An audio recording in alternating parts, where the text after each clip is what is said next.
guys, my name is Coco34. I'm here today to do a review on the Carnegie Diplodocus. Now, Carnegie, they basically discontinued this bad boy last year, but at everythingdinosaur.com they have stocks on him. The stocks are critical, the stocks are low, so if you want one, get one. I'll tell you why, and I'm going to show you why, because this figure is absolutely amazing. It's immense, it's fantastic looking. So, let's get straight into it. So, first of all, Diplodocus. It was found in North America, Western North America, I believe in I think Colorado, all the way through Wyoming and all that. Around that region, through the Morrison Formation. Now, this bad boy was about. Now there are two species actually. There is a third one, but it's not. It's currently dubious. So those species are Diplodocus longus, which is the dubious one, but is yet the type species. Now, if that makes sense to you, well done. It doesn't make sense to me though. The next species is the Carnegii, which is Diplodocus carnegii, which is slightly different in the skull shape and the length. I believe that one is. I think this one is. I think Carnegii is about 25 meters, or 22. 20. It's around 25, 23. And Holoramai is around 20 to 23 meters. That one is also different in the skull compared to the other two. This bad boy would weigh about 15, 17, 20 tons. Quite a large dinosaur. It was once the longest dinosaur, about 30 meters, but obviously times have changed. So let's get into it. You can see there with the sculpt. If the frigging camera will focus. Come on. I want to focus. I'll just keep it out here. But as you can see, he's got fantastic detail. Sorry, my camera is crap. It's absolutely horrendous. It's on an iPhone, by the way, so that's why it looks awful. See if it'll focus. No. But basically, he's got some nice sculpting around the head area. You can see there. Got some nice sculpting. It's obviously with the lateral. It's obviously with this lateral kind of way. Vertical scratches, basically the vertical creases. There are pebbly. The skin is quite pebbly. I mean, it's not pebbly. It's more wrinkly, which is. It's basically like the scales. The scales is basically like scales on this bad boy. The paint scheme is beautiful. Legs are quite long. They're also quite thick. You can see they're like elephant feet. Front toe, got correct number of toes. It's got the correct front claw there. There's that nice crease in the belly there. A nice pulling of the skin there. The ribs, you can see them there through there. He's got these ossiderms on there. Hang on, I'll just pop them there. As you can see there, there's one there, one. Just beautiful. It's fantastic, and they do look fantastic on this figure. I love the gradient of dark green to light green, which is beautiful. The black line does help again, I guess. Down the tail, down here, the legs.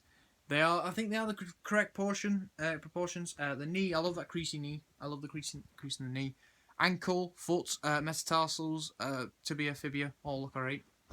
The ilium, I think it's called the ilium. Yeah, I think it's the ilium. Ilium part here looks alright. That's where the cloaca would be as well. This is the tail, which contains the caudal vertebrae, and obviously they're going to be like that. This tail, it's not rubbery, so you can't reheat, you can't heat it and reshape. I wouldn't advise that because it'd probably snap. But it's obviously got a bit of hardness to it, which I like, and I like this position. I think it's very dynamic. I think it's very cool. I like the look of it. Excuse me, I've got hiccups. Oh, there we go. As you can see there, the orange goes into the yellow. Well, I think with this black lining, it kind of helps because it goes from a lighter green to a darker green to the black, and then to the orange to the yellow, and it's just a nice creamy yellow colour. There's a bit of blue on the head, as you can see there. It comes out better in the camera than it does in the figure, I will say that, but it's nice. It is a nice touch, and especially on the face. If you look there, there's some blue on the face. There's blue there. There's blue there. Now my figure has a little dent there. You can see that. He's got a little bit of scrape, but he's hardly visible. It's nothing to complain about because you'll want to see him from the side. You won't want to see him from the front. The head is not the most important thing, but if you do look at him from the front, you can barely notice it. It's beautiful. And he's trying to tip over. Watch him tip over. Wait. What did I tell you? What did I tell you? He tips over. That's because he's on a spongy surface. On the ground, on a flat surface, he stands perfectly. I'm not even going to lie, he looks like a fantastic piece. Just in this camera view I'm showing you, he looks magnificent. I ain't got a shape measure with me, but I do have the Safari Limited Utranus, and as you can see next to him, I've got him touching him right now. Not in a creepy way, you know, no dinosaur erotica here. Jesus. As you can see there, he's monstrous. He is huge. He's just incredible. So if I bring him side on with you, I mean, you look at that compared to that. There's my hand. Right, there's my hand just under his tail. You can see there. And he's huge. He's about 59.2 centimeters, and the Uranus there is 21 centimeters. So you can see the difference. 2 foot of a figure. 2 foot. That is worth your money. I'll tell you how much I paid for this. 22 quid.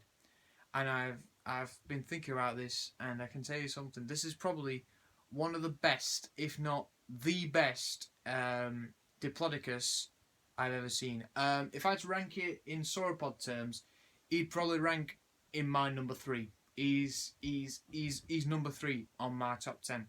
Number 1. That goes to my Papopatasaurus, and underneath him is it'd probably be the